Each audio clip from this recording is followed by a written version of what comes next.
हम लोग टॉपिक कर रहे थे पॉलिटिकल और लीगल एनवायरनमेंट। उसमें हमने कमीशन कौन सा, हाँ कमीशन कंपटीशन एक्ट पढ़ा था। कंपटीशन एक्ट के बाद उसमें हमने रिपोर्टिंग पढ़ा था, राइट टू इन्फॉर्मेशन पढ़ा था, कौन कौन सी इन्फॉर्मेशन हम लोग ले सकते हैं, कौन कौन सी इन्फॉर्मेशन हम लोग नहीं ले सकते। उसी में हमारे पास इन्फॉर्मेशन बेस पे था कि इन्फॉर्मेशन का कमीशन किस प्रकार है। कमीशन का मतलब ये नहीं कि आपने किसी बंदे को कमीशन देना, मतलब कि जो लेवल गवर्नमेंट ने सेटअप किया हो उसमें कौन कौन से लेवल आते हैं सेंट्रल बेस पे, कौन कौन से कमिश्नर रखे जाते हैं, कौन कौन से मैनेजर रखे जाते हैं, उसको बोलते हैं इन्फॉर्मेशन कमीशन। इन्फॉर्मेशन कमीशन में सबसे पहले आता है सेंट्रल इन्फॉर्मेशन कमीशन, जिसको हम सीआईसी भी बोलते हैं। ये जो सीआईसी ऑफिस है ये सेंट्रल गवर्नमेंट के थ्रू ही सेटअप किया जाता है ऑफिशियल गैजेट नोटिफिकेशन में। और जब भी कोई नई इन्फॉर्मेशन आती है तो गवर्नमेंट पहले ऑफिशियल मीन्स जैसे हम बोल रहे हैं संसद में बिल पास करती है, उसको सीआईसी हम बोलते हैं। सीआईसी में एक कमिश्नर होता है और 10 इन्फॉर्मेशन ऑफिसर होते हैं जो प्रेसिडेंट ऑफ इंडिया ही हायर करते हैं। समझ गए कि एक ऐसा पर्सन कमिश्नर बनेगा, उसके साथ 10 अदर पर्सन भी रखे जाएंगे जो किसी भी कंट्री के, जैसे इंडिया में हमारे पास है तो वहां के हमारा राष्ट्रपति ही उन लोगों को हायर करता है।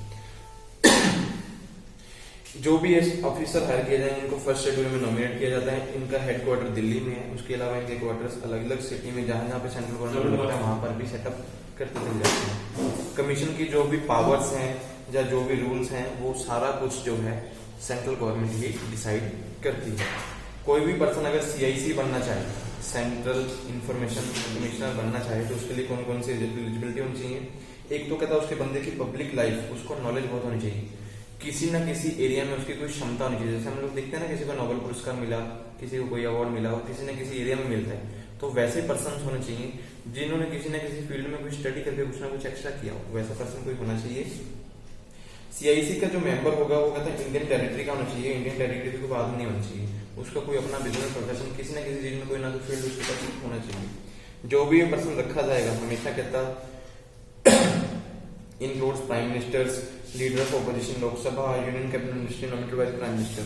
कोई भी पर्सन कहता यूनियन मेंबर जैसे होते हैं उनमें से भी रखा जा सकता है। जो संसद में हमारे पास लोकसभा या राज्यसभा में पर्सन होते हैं उनमें से भी किसी पर्सन को हायर हम लोग कर सकते हैं, लेकिन अगर प्राइम मिनिस्टर नॉमिनेट करे तब वो पर्सन हायर होते हैं। अदरवाइज प्रेसिडेंट जो है बाहर मार्केट से किसी भी पर्सन को आगे हायर कर सकता है। जो ऐसे पर्सन रखे जाएंगे वो 5 साल के लिए रखे जाते हैं। इनकी मैक्सिमम ईयर एज है 65 ईयर्स है, उससे कम एज का पर्सन होना चाहिए, उससे ज्यादा एज का पर्सन नहीं होना चाहिए। जो सीआईसी एक बार बन गया उसको रीअपॉइंट नहीं कर सकते, ये भी ध्यान रखना कि अगर 5 साल के लिए किसी पर्सन को रख लिया, वैसे बहुत सारी जॉब में होता है इसको दोबारा 5 साल बाद दोबारा से हायर कर सकते हैं, लेकिन इसमें कभी नहीं होता। जो एक बार पर्सन रख लिया वो 5 साल बाद हटेगा ही हटेगा, उसको रखना नहीं। जैसे हम देखते हैं कि president of India he example के तौर पर प्रेसिडेंट को क्या करते हैं 5 साल बाद चेंज करते हैं। रीअपॉइंट के रीजन रेयर चांस होते हैं कि दोबारा रीअपॉइंट हो, वैसे हमारे इंडिया में तो रेयर चांस ही होते नहीं, 5 साल बाद उसको चेंज करते हैं। जो सैलरी होगी इस पर्सन की वो सेम सैलरी होगी जो हम देखते हैं कि चीफ इलेक्शन कमीशन, जैसे हम बोलते हैं भी कंपनी के, सॉरी इलेक्शन कमिश्नर देखा आपने, इलेक्शन कमिश्नर से सुनते हो जो आप इलेक्शन वोटिंग वगैरह करवाते हैं, उसका जो कमिश्नर होता है उसकी जो सैलरी है सेम सीआईसी वाले पर्सन की भी वही सैलरी होती है। Term of office and other services, जो ये पर्सन आएगा 5 साल की रखा जाएगा, उसकी एज जो है 65 ईयर्स उन्होंने पहले से लिख दिया। सैलरी इलेक्शन कमीशन वाले की सेम मिलेगी। सीआईसी पर्सन का कहता अपना कोई ऑफिस नहीं होना चाहिए, उसके पास कैसा ऐसा भी कुछ नहीं होना चाहिए कि पहले कहीं और 5 साल किसी और कंट्री में लगा के आया, वैसा ऐसा भी नहीं होता, उसका कोई अपना ऑफिस वगैरह भी कुछ नहीं होना चाहिए।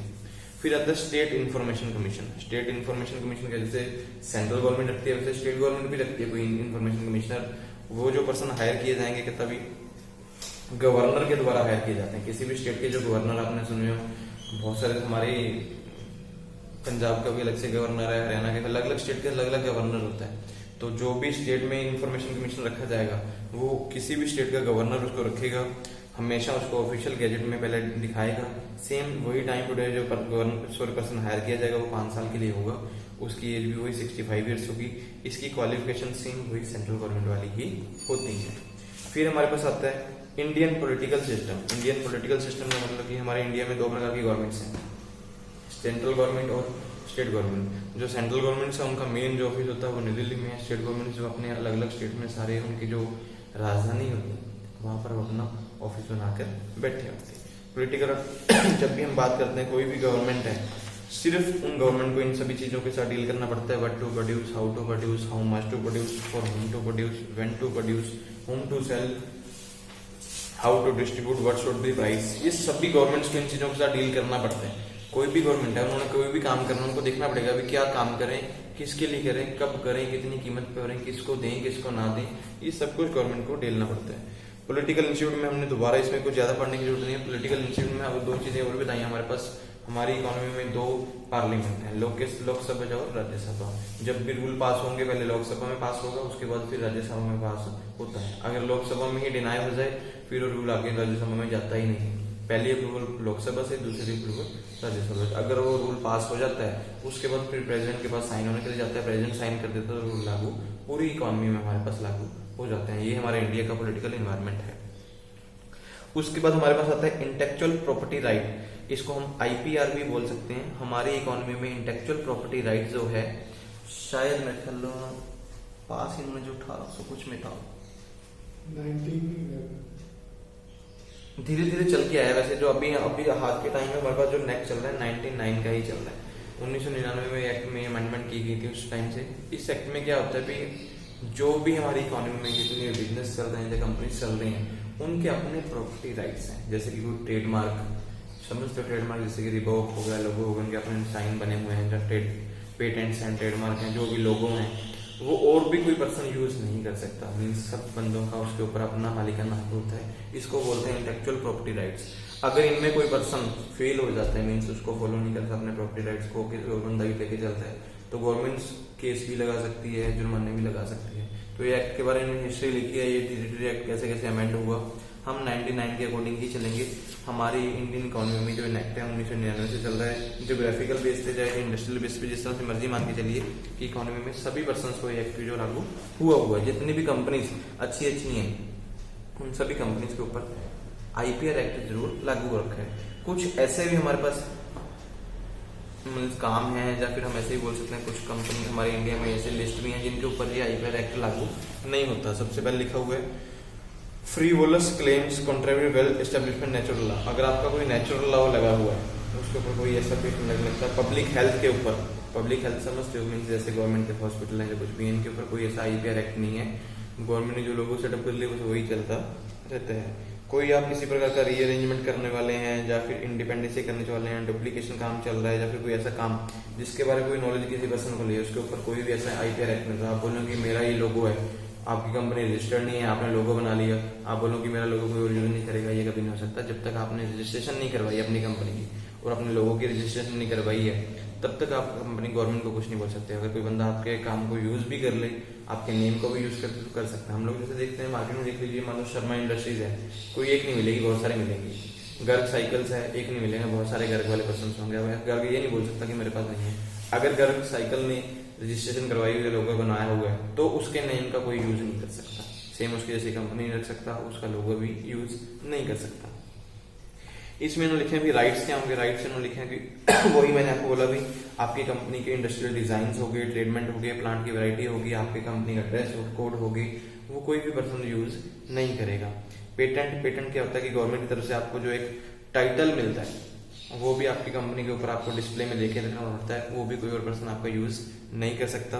कॉपीराइट्स, जो भी आपकी इन्फॉर्मेशन होती है, एग्जाम्पल के तौर पर मैं मेडिसिन की एग्जाम्पल लेता हूँ। मेडिसिन में जो इन्फॉर्मेशन है वो आपके अपने कॉपीराइट है, कोई भी बंदा आपको शेयर नहीं कर सकता। जो मेडिकल में, जैसे कोई पर्सन लैब में काम कर रहा है, ये ऐसा होता है कि अगर मान लो आप मेडिकल लाइन को छोड़ के जा रहे हो, आप लेबोरेटरी में हो, तो आप किसी और कंपनी में पता नहीं कितने साल काम नहीं कर सकते, उसके बाद जाकर दोबारा ज्वाइन कर सकते हो, ताकि उतने साल में न्यू टेक्नोलॉजी आ जाएगी, बंदा पुराना तरीका बताएगा भी तो लोग उसको अडॉप्ट नहीं करेंगे। ऐसा कुछ है मेडिकल लाइन में भी, तो वो कॉपीराइट्स रहते हैं कि अपना सीक्रेट इन्फॉर्मेशन किसी बंदे को नहीं दिया जाता। पेटेंट, प्लांट की वैरायटी होगी, ट्रेडमार्क हो गया, ट्रेड की ड्रेस हो गई, ट्रेड सीक्रेट होगी, कुछ भी आपका ये काम है, किसी भी बंदे के साथ कोई बंदा शेयर नहीं कर सकता, ना ही कोई बंदा इसको यूज कर सकता है। इसको इंटेलेक्चुअल प्रॉपर्टी राइट भी बोल सकते हैं। ये भी हमारा पॉलिटिकल और लीगल एनवायरनमेंट में ही आ जाता है। उसके बाद हमारा आता है कॉर्पोरेट सोशल रिस्पॉन्सिबिलिटी। जितनी भी कंपनीज हमारी इकोनॉमी में आती हैं तो उनकी कहता कुछ ना कुछ सोशल रिस्पॉन्सिबिलिटी होनी चाहिए। सोशल रिस्पॉन्सिबिलिटी हम मान सकते हैं कि उनको पहले तो अपनी सोसाइटी लेवल पे देखना होता है कि रिस्पॉन्सिबिलिटी लेनी होती है भी किन किन चीजों की रिक्वायरमेंट है। एग्जाम्पल नो पोल्यूशन चाहिए नहीं चाहिए, पोल्यूशन, वाटर पोल्यूशन कुछ भी नहीं होना चाहिए। सोशल रिस्पॉन्सिबिलिटी थी। कॉर्पोरेट सोशल रिस्पॉन्सिबिलिटी सिर्फ एक लेवल पे नहीं होती, सोसाइटी के लिए भी होती है, एम्प्लॉयज के लिए भी होती है, कंपनी के लिए भी होती है, गवर्नमेंट के लिए भी होती है। सोशल रिस्पॉन्सिबिलिटी चारों सेक्टर में देखते हैं। सबसे पहले बात करते हैं कॉर्पोरेट सोशल रिस्पॉन्सिबिलिटी किसके लिए, हम देखते हैं भी इन्होंने लिखा नहीं है वैसे 4 लेवल के लिए, अलग अलग लेवल शायद मैं भी शायद नया लिखे हूँ अलग, ऐसे इन्होंने ऐसे लिख दिया एथिकल रिस्पॉन्सिबिलिटी, लीगल, फिलेट्रिकल और इकोनॉमिक। हम सिंपल सी बात करते हैं corporate social responsibility toward employees. सबसे पहले कंपनी की रिस्पॉन्सिबिलिटी अपने एम्प्लॉइज के लिए ही होती है, ताकि एम्प्लॉइज को जो उनकी वेजेस हैं प्रॉपर मिले, कंपनी के जो एम्प्लॉय लेबर के जो बेनिफिट्स हैं उनको प्रोवाइड हों, टाइम पे कंपनसेशन, बोनस, ईपीएफसी, ईएसआई, जो भी सर्विसेज हैं, ग्रेचुइटी हो गया या फिर मैटरनिटी बेनिफिट हो गया, इंश्योरेंस बेनिफिट हो गया, सब कुछ बेनिफिट्स एम्प्लॉइज को मिले और उनका मोरल बना रहे, मोटिवेशन लेवल बना रहे, उनको वर्किंग एनवायरनमेंट बेटर दिया जाए। ये हर एक किसी भी कंपनी की सोशल रिस्पॉन्सिबिलिटी है एम्प्लॉइज के लिए। उसके बाद आती है सोशल रिस्पॉन्सिबिलिटी टुवर्ड्स पॉपुलेशन, या फिर हम बोल सकते हैं सोसाइटी लेवल। नो पोल्यूशन, सबसे बड़ा ये है कि प्रॉपर कोई भी पोल्यूशन नहीं होना चाहिए, recruitment, proper recruitment, education standard, ये सब कुछ कोई भी कंपनी मेंटेन करके रखती है किसी सोसाइटी के लिए, क्योंकि टाइम पे रिक्रूटमेंट करती रहेगी, उन लोगों के लिए क्या है कि जिनका एजुकेशन बैकग्राउंड अच्छा है उनको एजुकेशन देना, ट्रेनिंग देना, ये सोसाइटी बेस पे काम करती रहती है। उसके बाद आता है सोशल रिस्पॉन्सिबिलिटी टुवर्ड्स गवर्नमेंट। हम गवर्नमेंट के लिए भी बोल सकते हैं किसी भी कंपनी की रिस्पॉन्सिबिलिटी, टाइम पे टैक्स पे करना, प्रॉपर रिकॉर्ड बनाना, बिजनेस की रिपोर्ट्स बनानी, ऑडिट करवाना, गवर्नमेंट को इन्फॉर्मेशन भेजना, टैक्स भरना, ये सारी रिस्पॉन्सिबिलिटी किसी भी कॉर्पोरेट की गवर्नमेंट के लिए हो सकती है। उसको जैसे इन्होंने लिखा कि एथिकल रिस्पॉन्सिबिलिटी, कंपनी अपने रूल्स एंड रेगुलेशन प्रॉपर तरीके से निभाए, ये किसी भी कंपनी की रिस्पॉन्सिबिलिटी है। लीगल रिस्पॉन्सिबिलिटी, टाइम पे टैक्स भरे। फिलेंथ्रोपिक रिस्पॉन्सिबिलिटी, फिलेंथ्रोपिक रिस्पॉन्सिबिलिटी हो गई कंपनी के एम्प्लॉइज हो गए प्लस जो सोसाइटी होगी उनके लिए जो रूल्स एंड रेगुलेशन बने हुए हैं वो सब कुछ फॉलो करना, कोई पोल्यूशन ना करना, टाइम पे पैसा देना लोगों को, वेस्ट सेक्टर में चेंजेस ना करना। इकोनॉमिक रिस्पॉन्सिबिलिटी, इकोनॉमिक रिस्पॉन्सिबिलिटी की मार्केट में जैसा काम चल रहा है, मीन्स मार्केट में जिस चीज की जरूरत है उसके अकॉर्डिंग अपने बिजनेस को लेके चलना, अपनी तरफ से ना कोई इन्फ्लेशन क्रिएट कर देना या अपनी तरफ से डिफ्लेशन ना लेके आना, जैसे जैसे मार्केट में हमारी इकोनॉमी चल रही है उसके अकॉर्डिंग अपने बिजनेस को आगे लेके चलना। अगर कीमतें कम है तो आप लोग भी कीमतें कम रखें, कीमतें ज्यादा तो आप लोग भी कीमतें ज्यादा रखें। Need of CSR, corporate social responsibility की जरूरत क्यों पड़ती है हमारी इकोनॉमी में? सबसे पहले एक तो जो मार्केट जो हमारी सोशल कॉस्ट है वो ऑलवेज कम रहे, इसके लिए परफॉर्मेंस ऑफ एम्प्लॉय की बढ़ी रहे, कंपनी की जो इन्वेस्टमेंट हो बेनिफिट वाली हो, इंडस्ट्रियल में peace means industrial relationship proper बने रहे, पब्लिक में आपकी इमेज बनी रहे, कंपनी का प्रॉफिट बढ़ता चला जाए, मोरल जस्टिफिकेशन हो, जब भी किसी प्रकार की जरूरत हो तो हम जस्टिफाई कर सकें। उसके बाद कि कंपनी में जो स्टेक होल्डर हैं, जो लोग कंपनी को उधार पे सामान देते हैं, जब पैसा देते हैं, जो इन्वेस्टमेंट करते हैं, उनका विश्वास भी कंपनी में बना रहे, इसलिए कॉर्पोरेट सोशल रिस्पॉन्सिबिलिटी होना जरूरी है। एक हमने इसमें लेवल ये भी पढ़ा नहीं है, corporate social responsibility toward share holder. Company की रिस्पॉन्सिबिलिटी अपने शेयर होल्डर के लिए भी होती है, उनको टाइम पे डिविडेंड प्रोवाइड करवाना, टाइम पे इंटरेस्ट देना, क्योंकि जो शेयर होल्डर होते हैं 2 प्रकार के हैं, 3 प्रकार के हैं, इक्विटी, प्रेफरेंस, डिवेंचर्स। जो इक्विटी और प्रेफरेंस वाले हैं उनको डिविडेंड मिलता है, जो डिवेंचर वाले हैं उनको इंटरेस्ट मिलता है। तो उनको टाइम पे फैसिलिटीज मिलती रहे, टाइम पे जिनका पैसा वापस करना है वापस किया जाए, जिनकी रिडम्पशन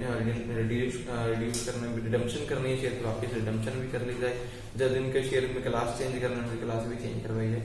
ये भी किसी कंपनी की सोशल रिस्पॉन्सिबिलिटी होती है। अगर आप वैसे ही क्वेश्चन आता भी है पेपर में, कॉर्पोरेट सोशल रिस्पॉन्सिबिलिटी क्या है, तो आप 4 लेवल से लिखेंगे। फर्स्ट लिखेंगे CSR टुवर्ड एम्प्लॉइज, ठीक है जी, corporate social responsibility toward employees. Second की corporate social responsibility toward shareholders, इसके बारे में अभी हमने पढ़ा है। थर्ड हमारे पास आ गया सोसाइटी, सोसाइटी में समझ लगेगी नो पोल्यूशन, प्रॉपर टाइम पे रिक्रूटमेंट या फिर हम एम्प्लॉयमेंट अपॉर्चुनिटीज, ये सोसाइटी के लिए लेके आए, कोई पोल्यूशन ना हो। लास्ट में आता है टुवर्ड्स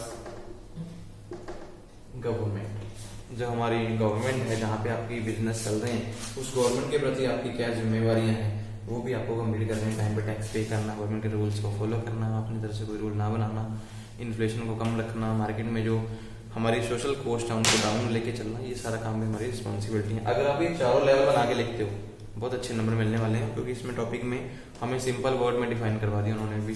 कॉर्पोरेट सोशल रिस्पॉन्सिबिलिटी क्या होती है, कंपनी की रिस्पॉन्सिबिलिटी क्या है, अलग अलग लेवल पर होती है। हम लोग अलग अलग लेवल में अगर 5 2 3 3 पॉइंट भी लिखेंगे, और मैंने इसमें आपके लिए बोला कि एम्प्लॉयज के लिए क्या काम है, उनके हम 3-4 पॉइंट लिख सकते हैं नीचे, जो हमें पता है कि प्रॉपर वेज देना, वेज स्ट्रक्चर में चेंजेस ना करना, टाइम पर पेमेंट देना, टाइम सेटअप करना काम में, ज़्यादा हेजर्ट्स काम ना करवाना, वुमेन्स को हेजर्ट्स काम ना करवाना, वुमेन को मशीन्स के ऊपर नाम काम करवाना।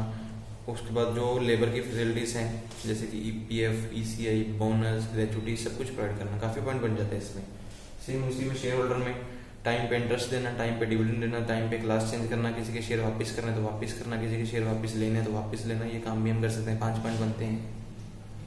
सोसाइटी में 4 लेवल देख सकते हैं, पोल्यूशन ना हो, सोसाइटी में अगर एजुकेशन स्टैंडर्ड की जरूरत है वो मेंटेन करें, प्रॉपर इन्वायरमेंट सेटअप करें, उसके अलावा रिक्रूटमेंट एम्प्लॉयमेंट जनरेशन करना ये सोसाइटी के लिए है, गवर्नमेंट के लिए टाइम पे टैक्स पे करना, गवर्नमेंट के रूल्स को फॉलो करना, इकोनॉमिक लेवल में कॉस्ट को डाउन रखना, इन्फ्लेशन क्रिएट ना करना, ये काम भी हमारा गवर्नमेंट के प्रति है। टाइम पे ऑडिट करवाना, रिपोर्ट्स बनाना, गवर्नमेंट को इन्फॉर्मेशन देना, ये सारे काम हमारे कॉर्पोरेट सोशल रिस्पॉन्सिबिलिटी में आते हैं। तो इजिली बेस पे 2 पेज भी भरते हैं और 10 नंबर इजिली बेस पे मिलने वाले। इसमें नंबर आपकी कटिंग नहीं होगी अगर आप इस तरह से पॉइंट बना के लिखते हो।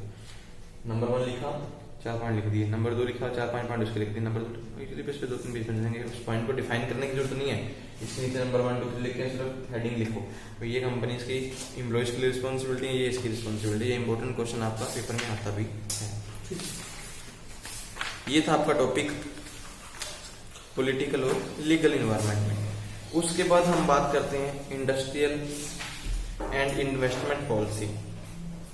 सबसे पहले बात करते हैं इंडस्ट्री पॉलिसी की। हमारी इकोनॉमी में जब बिजनेस इन्वायरमेंट की बात करेंगे तो गवर्नमेंट बनाती है industry policies. Industry policies time के अकॉर्डिंग धीरे धीरे आगे बढ़ते चलेंगे। पहली इंडस्ट्री पॉलिसीज हमारी बढ़ी थी 1948 में बनी थी। हमारी इकोनॉमी जब देश आजाद हुआ था 1948 में इंडस्ट्री पॉलिसी बनी थी कि इंडस्ट्रीज कब ज्यादा तो थी नहीं, मोस्टली उन्होंने बोला था कि जो भी इंडस्ट्री हमारे रिसोर्सेज है उनको प्रॉपर टेक केयर किया जाए, एग्रीकल्चर को बढ़ाया जाए, जॉब्स की इंक्रीमेंट की जाए, प्रॉफिट लेवल को बढ़ाया जाए, इकोनॉमिक पावर बढ़ाई जाए, इन्फ्लेशन ना हो, इन चीजों के बारे में पॉलिसी बनाई गई थी। बात करते हैं इंडस्ट्री पॉलिसी क्या लिखी उन्होंने। इंडस्ट्री पॉलिसी बनाने का मतलब है कि balance regional development. Regional development हम देखें तो हमारी इंडस्ट्री में हमारी इकोनॉमी में 2 सेक्टर हम मोस्टली ज्यादातर मान के चलते हैं। कौन से 2 सेक्टर हैं हमारी इकोनॉमी में, बताओ तो आप लोगों को। जब भी इकोनॉमी की बात की जाएगी 2 सेक्टर है, कौन कौन से हैं?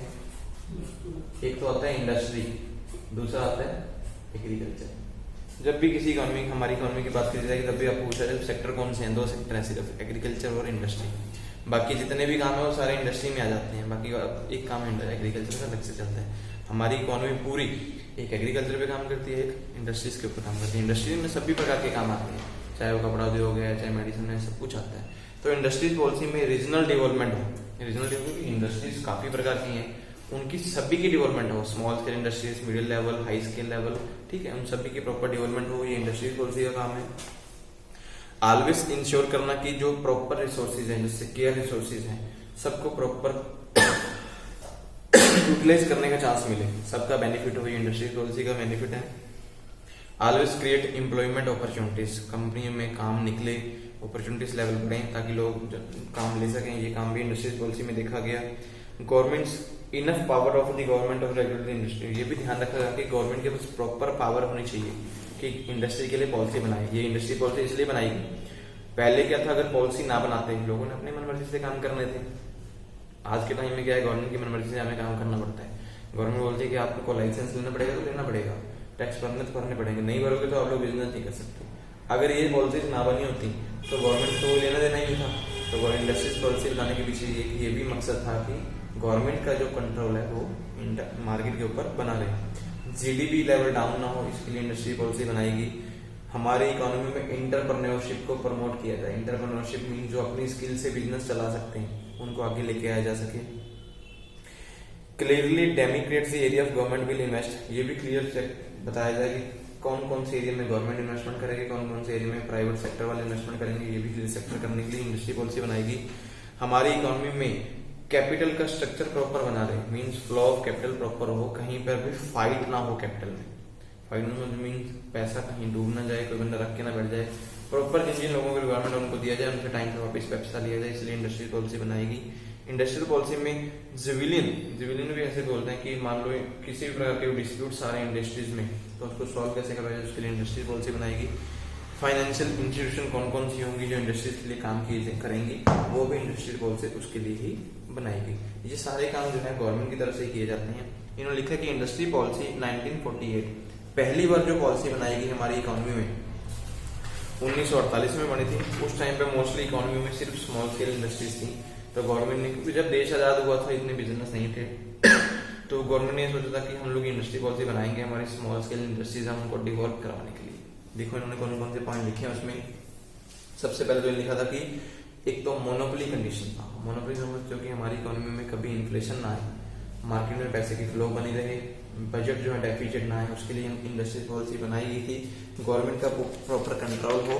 प्राइवेट सेक्टर उस टाइम पे थोड़ा सा कम था, गवर्नमेंट ने बोला था कि हम प्राइवेट सेक्टर लेके आएंगे, लेकिन उस टाइम पे इतना कम नहीं था। ओपन किया था 1948 में, लेकिन प्राइवेट सेक्टर उसमें था ही ना, क्योंकि 1948 में 47 में देश आजाद हुआ। उसके बाद लोगों के पास जिन जिन लोगों के पास पैसे थे उन लोगों ने बिजनेस स्टार्ट करना, तो शोषण ज्यादा होता था। समझते हैं, लोगों की टर्नओवर ज्यादा थी, लोगों को ज्यादा यूज किया था, पैसे कम दिए थे, काम करवाने के बाद भी लोगों को पैसा नहीं मिलता था। उन चीजों को दूर करने के लिए इंडस्ट्रियल पॉलिसी बनी थी। इंडस्ट्रियल पॉलिसी में लिखा कि मेन जो काम किया था गवर्नमेंट का कंट्रोल बनना है। उसके बाद जो पॉलिसी बनी 1956 में बनी, 1956 में जो पॉलिसी बनी, 1956 में पॉलिसी बनाने का मेन मकसद था कि एक तो इकोनॉमी में ग्रोथ आए, जीडीपी लेवल बढ़े, उसके बाद पब्लिक सेक्टर बढ़े, मशीनी इंडस्ट्रीज आनी चाहिए, क्योंकि उसके बाद ही इंडस्ट्री मशीन वाली आई थी, मशीनी जो उसके बाद आना स्टार्ट हुआ। इकोनॉमिक पावर कुछ ही हाथों में रही, ये भी ध्यान रखा गया था कि इकोनॉमिक पावर सभी लोगों के हाथों में नहीं जानी चाहिए। गवर्नमेंट की जैसे कुछ हाथ है, गवर्नमेंट के जो मंत्री हैं बस वही देखें इकोनॉमिक पावर को, और बंदा ना देखे। इनकम और वेल्थ का प्रॉपर डिस्ट्रीब्यूशन होना चाहिए। कोऑपरेटिव सेक्टर कंपनी में बढ़े, cottage village small scale industries economy में इंक्रीज हों। ये सारे काम जो है हमारे 1956 की पॉलिसी में किए गए। 1956 में हमें ये देखा गया मोनोपोली स्टेट बनाया गया। मोनोपोली स्टेट का मतलब कि इकोनॉमी में प्रॉपर पैसे का फ्लो हो, इसके लिए काम किया गया। इसके बाद जो पॉलिसी बनी वो 1977 में बनी। 1977 में जो पॉलिसी बनी थी पहली बार नॉन कांग्रेस नॉर्मली बोल सकते हैं। पहले जो 1948 में बनी 56 में उस टाइम में कांग्रेस पार्टी थी, उन्होंने पॉलिसी बनाई थी। जो 1977 में पहली बार देश आजाद होने के बाद जो पॉलिसी बनी थी वो 1977 में बनी थी, वो नॉन कांग्रेस पार्टी की तरफ बनाई गई थी। उसको हम जनता पार्टी बोल सकते हैं। भारतीय जनता पार्टी नहीं थी, जनता गवर्नमेंट बोल सकते हैं, जनता गवर्नमेंट थी उस टाइम पे। पिछले 20 सालों में जो भी डिसीजन लिए गए, जो कुछ किया है उन सभी चीजों को रखा गया, लेकिन उन्होंने सोचा कि स्मॉल स्केल इंडस्ट्री को सबसे ज्यादा डेवलप कराना है। स्मॉल स्केल इंडस्ट्री डेवलप कराएंगे तो लार्ज स्केल इंडस्ट्री ऑटोमोबाइल पे जनरेट होगी। वही काम दोबारा से पॉइंट वही ले सकते हैं। लार्ज स्केल इंडस्ट्रीज को लेके आए, मशीनी युग को लेके आए, लार्ज स्केल को स्मॉल स्केल साथ अटैच किया गया कि स्मॉल स्केल इंडस्ट्री से सामान खरीदा जाए और स्मॉल लार्ज स्केल इंडस्ट्री में यूज किया जाए। ये 1970 पॉलिसी का रूल था। लार्ज बिजनेस को लेके आना, पब्लिक सेक्टर को लेके आना, सिक यूनिट समझते कौन से? यहाँ पे मतलब जो कंपनीज बंद होने की कगार पे थी उनको प्रॉपर सपोर्ट देना, ये गवर्नमेंट ने उस टाइम पे सेटअप किया कि ये कंपनी बंद ना हो। इंडस्ट्रियल पॉलिसी में ये भी ध्यान दिया गया कि 1970 में कि जो पॉलिसी में जो पुरानी पॉलिसीज फेल हुई थी, जिन जिन सेक्टर में उन्होंने सोचा था ये काम करना है, उन सभी सेक्टर को आगे लेके आना 1970 में दोबारा से सेटअप किया गया था। इस पॉलिसी के उन्होंने पॉइंट्स लिखे हैं। रिसर्च एंड डेवलपमेंट को लेके आना, IT सेक्टर को लेके आना, लार्ज स्केल इंडस्ट्री को प्रमोट करना, स्मॉल को लार्ज के साथ अटैच करना, ये सारे काम इंडस्ट्रियल पॉलिसी 1970 में किए गए। इसके बाद इन्होंने प्राइजल भी लिखे हैं कि जो 1970 में पॉलिसी आई थी उसके प्राइजल क्या प्रशंसा क्या हुई थी कि हमारे पास MNC कंपनीज आनी स्टार्ट हो गई थी, मल्टीनेशनल कॉर्पोरेशन। हमारी इकोनॉमी में ऐसी कंपनी भी आनी स्टार्ट हो गई थी और एम्प्लॉयमेंट अपॉर्चुनिटी भी बढ़ी थी, लोगों का स्टैंडर्ड भी बढ़ा था, लोगों का लिविंग स्टैंडर्ड, लोगों के पास पैसा आना भी स्टार्ट हो गया था। पहले क्या होता था कि मैंने आपको पहले बताया कि लोगों से काम करवाते थे, पैसे नहीं देते थे, उनको बोलते थे कि आपको रोटी मिल जाएगी खाने के लिए, पहनने के लिए कपड़ा मिल जाएगा, बस इतना ही बहुत है। लोगों की नॉर्मल नीड्स पूरी करते थे। लेकिन जैसे जैसे पॉलिसीज बननी स्टार्ट हुई, लोगों के पास पैसा आना स्टार्ट हो गया था। 1956 बनी, लोगों को समझ आ गई कि हमें पैसा चाहिए, इस बेस पे काम कर सकते हैं, वो काम को भी ले सकते हैं। एग्जाम्पल अभी पीछे एक मूवी वही थी, छल्ला मुड़ के नहीं आया, शायद आप लोगों ने देखी हो। उसमें देखेंगे तो देखेंगे दिखाते हैं वो लोग जो लोग काम करते थे वो राजा लोग थे, बस किसी किसी एरिया में वो काम करवाते थे, तो सिर्फ लोगों को खाना पीना देते, बोलते हैं हमें पैसा चाहिए, पैसे के लिए फिर लोगों को बाहर के देश जाना पड़ा था। उसमें दिखाया गया कि बंदे बाहर जाके काम कर रहे थे, फिर पैसा कमा के लेके आते थे डॉलर वगैरह। तो इंडियन इकोनॉमी में चीजें सेटअप की गई थी, इन चीजों को दूर किया जाए, इंडस्ट्रियल पॉलिसी को लेके आने की। फिर हमारे पास आता है इंडस्ट्रियल लाइसेंसिंग। लाइसेंस सिस्टम को बोलते हैं हमारी इकोनॉमी में इंडस्ट्रियल डेवलपमेंट के लिए रेगुलेशन एक्ट पास किया गया 1951 में। 1951 में ये सेटअप किया गया कि जो भी इंडस्ट्रीज हमारी इकोनॉमी में लगेंगे उनको गवर्नमेंट से लाइसेंस लेना जरूरी होगा, क्योंकि जो भी कंपनी आएगी लाइसेंस को उसको पहले बताना होगा कि नेचर ऑफ प्रोडक्ट, क्या प्रोडक्ट बनाएंगे, कौन सी चीज प्रोड्यूस करेंगे, कहाँ पर आपकी फैक्ट्री होगी, उस फैक्ट्री में आप कितना पैसा लगाएंगे, कितने आपकी प्रोडक्शन की कैपेसिटी होगी, कैपेसिटी के बाद आप कितना टाइम बिजनेस चलाने वाले, मीन्स पर डे में कितना काम करेंगे, ये सब कुछ बता के सभी कंपनीज को रजिस्ट्रेशन करवाना पड़ता था, मीन्स लाइसेंस लेना पड़ता था। इन्होंने लिखा भी है महाराष्ट्र, नवरत्ना, मिनी रत्ना, ये सब लिस्ट रखा है। पब्लिक सेक्टर अंडरटेकिंग है ये, तो तीनों ना पब्लिक सेक्टर अंडरटेकिंग मैं बता सकता हूँ भी, जहां पर गवर्नमेंट ने अपना पैसा लगा के कोई बिजनेस लाए थे। महाराष्ट्र, नवरत्ना, मिनी रत्ना, ये PSU साथ में लिखा हुआ है, पब्लिक सेक्टर अंडरटेकिंग है, जहां पर गवर्नमेंट ने अपना पैसा लगा के बिजनेस स्टार्ट किए थे। जैसे हम देख भी सकते हैं कौन कौन से थे। भारत हैवी इलेक्ट्रिकल, आपने BHEL से सुना हो कभी भी, मार्केट आपने ना भी सुना तो टीवी में बहुत आता है। ये गवर्नमेंट की अंडरटेकिंग बहुत बड़ी कंपनी है BHEL। आप लोग इसको देखने जाए, इसका प्लांट उत्तराखंड में भी है, शायद नोएडा सेक्टर में भी है। मोर देन 1000 एम्प्लॉइज, इससे ज्यादा भी एम्प्लॉइज इसमें काम करते हैं। इसमें सारा का सारा जो पैसा लगा हुआ है public sector undertaking means government ने लगा के चलाया हुआ है। उसके अलावा Bharat petroleum, coal limited, GAIL, Hindustan petroleum, Indian oil, NTPC, oil natural, power grid, steel industries, Bharat electronics, बहुत सारी कंपनीज जैसे रेलवे हो गया, एयर सर्विसेज हो गई, बहुत सारी कंपनीज देखी हैं जिनमें गवर्नमेंट ने अपना पैसा लगा के, गवर्नमेंट का लाइसेंस था उस पर, मीन्स गवर्नमेंट के बिना कोई बंदा उसमें काम भी नहीं कर सकता। जो एम्प्लॉयज हायर होंगे वो सारे गवर्नमेंट एम्प्लॉयज ही माने जाते हैं। उसको हम बोलते हैं पब्लिक सेक्टर अंडरटेकिंग। ये 3 बेस पे था, महारत्ना, नवरत्ना और मिनी रत्ना, जो भी इन्होंने लिखा। इन तीनों में, इन सभी का कंपनी में लिखा कि ऑब्जेक्टिव ऑफ लाइसेंसिंग रखने के पीछे काम क्या था, ताकि स्मॉल स्केल इंडस्ट्रीज को डिवॉल्व करवाया जाए, न्यू इंटरप्रेन्योर आए। क्योंकि न्यू इंटरप्रेन्योर कैसे आए थे, उनको पता लग गया था कि लाइसेंस लेने तब हम बिजनेस कर पाएंगे। पहले लोग डरते थे कि हमें काम करने दिया जाएगा नहीं दिया जाएगा। लाइसेंस आने से था कि हमें परमिशन मिल गई थी कि हमें लाइसेंस मिल के हम कुछ भी काम बिजनेस, कुछ भी मतलब कि जो बिजनेस का लाइसेंस लेंगे वो बिजनेस कर सकते थे। हमारे किस लोकेशन में कौन सी एंटरप्राइज होगी ये भी पता लग सके गवर्नमेंट को, हमारी इकोनॉमी में कहाँ कहाँ पे इंडस्ट्रीज लग रही हैं उसके बारे में इंफॉर्मेशन मिल सके, कितनी ग्रोथ होगी इकोनॉमी की। इसके लिए लाइसेंस सिस्टम सेटअप किया गया 1951 में।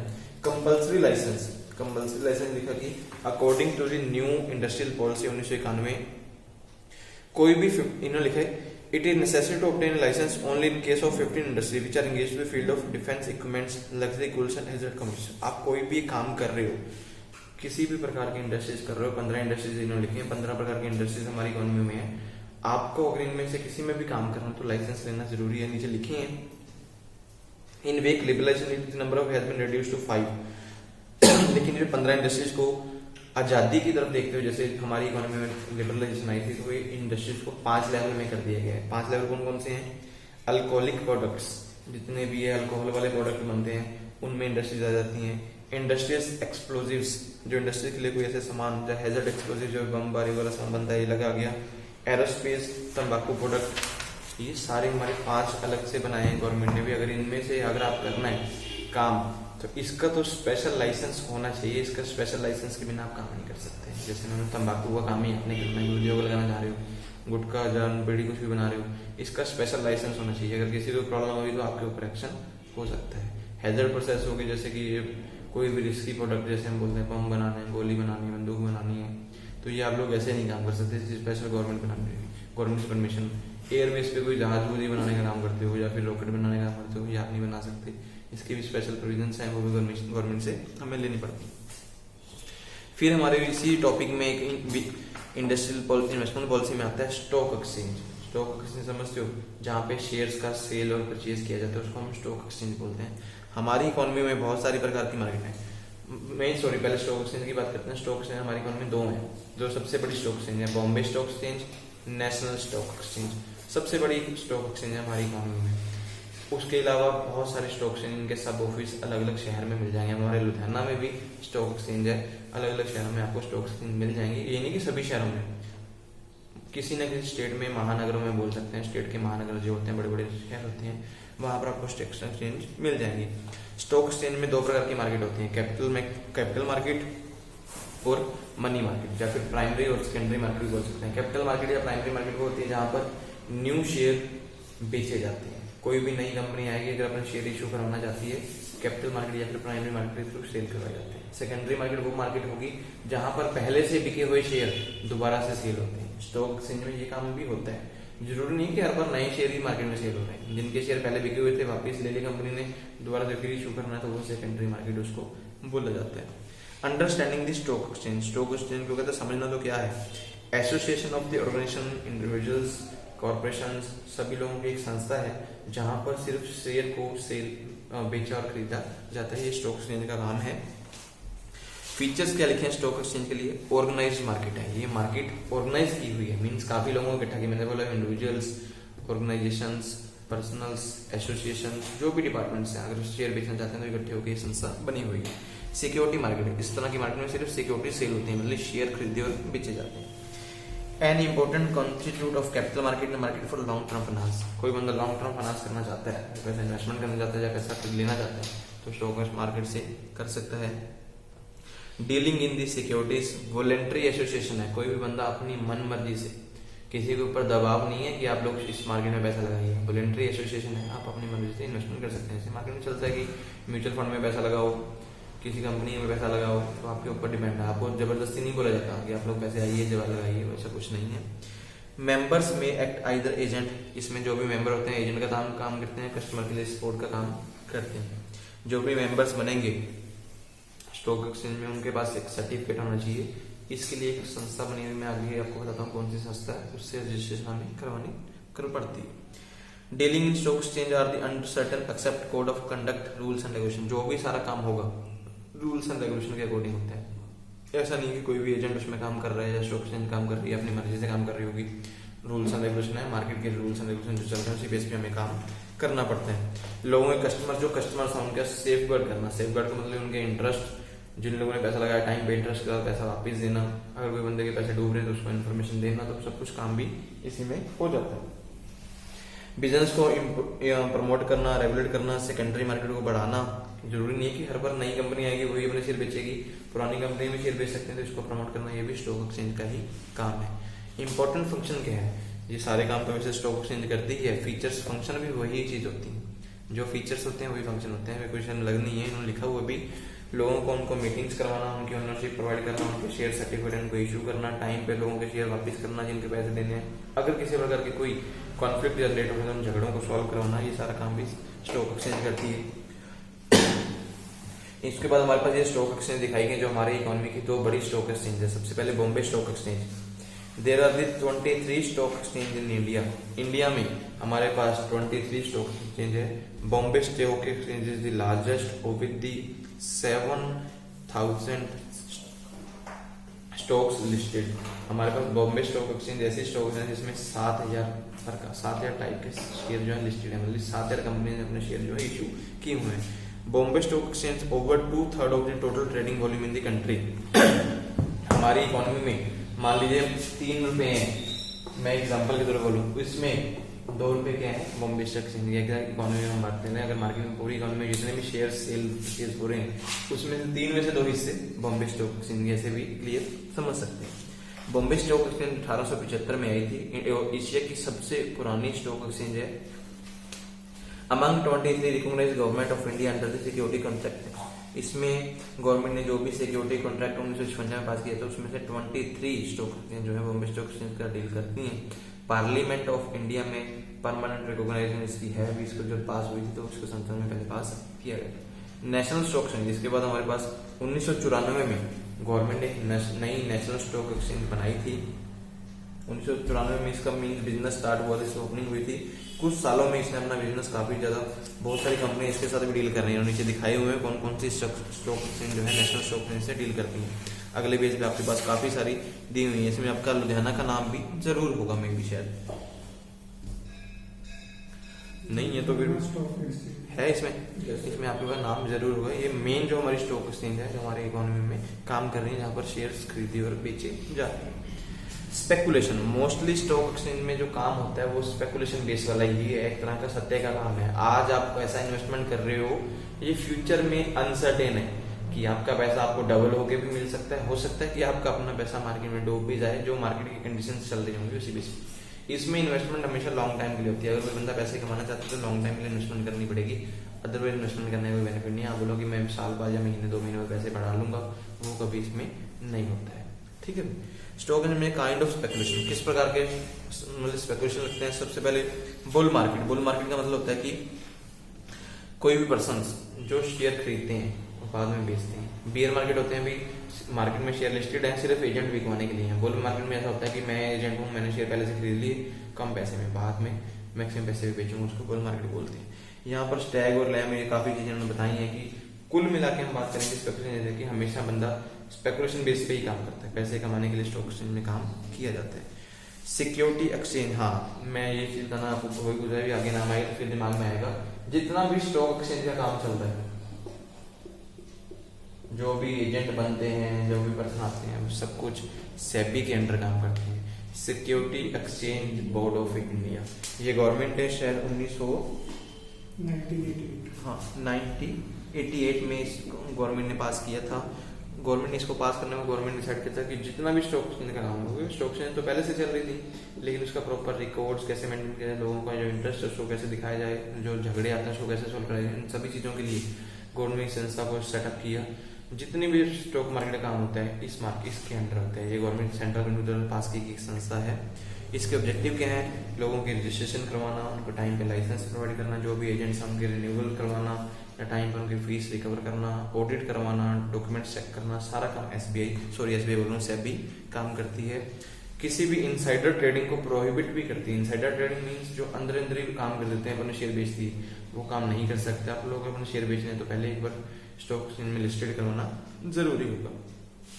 स्टॉक एक्सचेंज के सेबी के फंक्शन लिखे हैं, वही दोबारा बात, एजेंट्स को लाइसेंस देना, लाइसेंस टाइम पे रिन्यू करवाना, किसी का ऑडिट करवाना, किसी के डॉक्यूमेंट चेक करवाना, स्टॉक मार्केट के ऊपर rules and regulation banana, time पे लोगों को सर्टिफिकेट प्रोवाइड करना, टाइम पे लोगों को पैसा देना, कोई भी कॉन्फ्लिक्ट हो उनका सोल्यूशन करवाना, है सारा काम भी सेबी ही हमारे पास करती है। हमारे पास उसके बाद different stock exchange around the world, हमारे पूरे वर्ल्ड में देखें तो स्टॉक एक्सचेंज कौन कौन सी हैं, बहुत सारी हैं। New York, Tokyo, Shanghai, Hong Kong, European, Shenzhen, London, Toronto, ये सारे स्टॉक एक्सचेंज भी हमारे पूरे वर्ल्ड में चलते हैं। जैसे हमारे इंडिया में बॉम्बे स्टॉक एक्सचेंज सबसे बड़ी है, वैसे पूरे वर्ल्ड में भी स्टॉक एक्सचेंज है। यहाँ अलग अलग स्टॉक एक्सचेंज, न्यूयॉर्क में है, टोक्यो मतलब जापान में भी है, ये अलग अलग जगह पे आपके पास है। इसके बाद हमारे पास आता है फॉरेन डायरेक्ट इन्वेस्टमेंट, इसको हम लोग कल करते हैं, ठीक है।